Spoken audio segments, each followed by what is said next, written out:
Hi! Today I would like to show you how you can transfer files from Xiaomi Redmi Note 9T to an Android device. First of all, you need to access Play Store on both of them and tap on the search bar.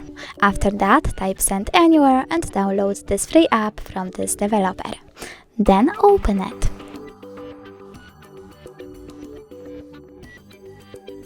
Now you need to select I accept, confirm, continue and allow on both devices. Then select Receive on an Android and Send on Xiaomi. Following that, you need to tap all of those dots and choose Send in order to send all of your data.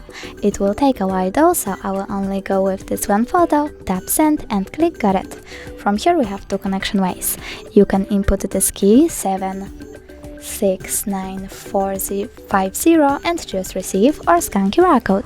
If you wish to scan it, tap on the scanning icon on an Android, select Allow all while using the app and point your camera at the code.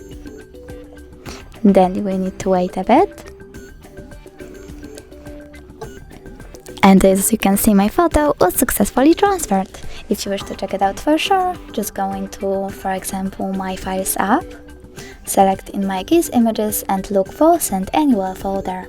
Thanks so much for watching. If you enjoyed this video, leave a like, comment and subscribe. Bye!